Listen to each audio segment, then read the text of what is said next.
Hello Madurai மக்களே. So மதுரையில் low budget வீடு கட்ட போகிறோம். அதுக்கான டே 3 வீடியோ தான் இப்போ பார்த்துட்டு இருக்கோம். இன்றைக்கி நம்ம ப்ராஜெக்ட்டில் 2 முக்கியமான விஷயத்தை தான் பார்க்க போகிறோம். 1 EB connection, 2 plan approval.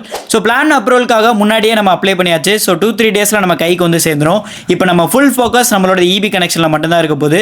So அதுக்காக வீட்டில் இருந்த இபி பாக்ஸ் எடுத்துகிட்டு சைட்டுக்கும் கிளம்பிட்டோம். ஒரு வீடு கட்டணும்னா அதுக்கு இபி கனெக்ஷன் ரொம்பவே முக்கியம். அந்த கனெக்ஷனுக்காக land document and Aadhaar card வச்சு ஆன்லைனில் புதுசாக ஒரு கனெக்ஷனுக்கு அப்ளை பண்ணியாச்சு. ஸோ கொஞ்ச நேரத்தில் நம்ம சைட்டுக்கு வந்து சேர்ந்துட்டோம். நம்ம கொண்டு வந்த டெம்பரரி பாக்ஸை எடுத்து வச்சாச்சு. இந்த மாதிரி தான் நம்மளோட பாக்ஸ் செட்டப் இருக்க போது. அந்த பாக்ஸுக்குள்ள தான் மீட்டர் வரப்போது. மீட்டர் வந்தோடனே நம்ம ஒர்க் ஸ்டார்ட் ஆயிரும். இதுக்கு நடுவில் நம்ம சைட் பக்கத்தில் இருக்க வீடை பற்றி டிஸ்கஸ் பண்ணியிருந்தோம். இந்த வீடு 1000 ஸ்கொயர் ஃபீட்டில் பில்ட் பண்ண ஒரு 2 BHK வீடு. இன்னும் 1 or 2 மந்த்ல இந்த வீடு ஃபினிஷிங் ஆயிரும். ஃபினிஷிங் ஆனோடனே நம்ம வந்து வீடியோ போட்டுருவோம். கொஞ்ச நேரத்தில் நம்ம கிளைண்ட் ஒருத்தவங்க எனக்கு ஒரு லோ பட்ஜெட் வீடு வேணும் அப்படின்னு கேட்டிருந்தாங்க. அதுக்காக பக்கத்தில் இருக்க வீடியோ ஒன்று செலக்ட் பண்ணி ஃபோட்டோஸ் அண்ட் வீடியோ சென்ட் பண்ணியிருந்தேன். கிளைண்ட்டுக்கு ரொம்ப பிடிச்சி போச்சு. நாளைக்கே வந்து விசிட் பண்ணுறேன்னு சொல்லியிருக்காங்க. ஸோ நிறைய பேர் நம்ம கமெண்ட்ல லேண்ட் மட்டும் வேணும் அப்படின்னு கேட்டிருக்கீங்க.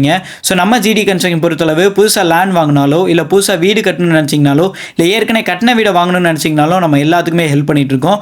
ஸோ டிஸ்பிளேல நம்பர் கொடுத்துருக்கேன். மறக்காமல் உங்கள் டவுட்ஸ் இருந்தால் அதை கிளியர் பண்ணிக்கோங்க.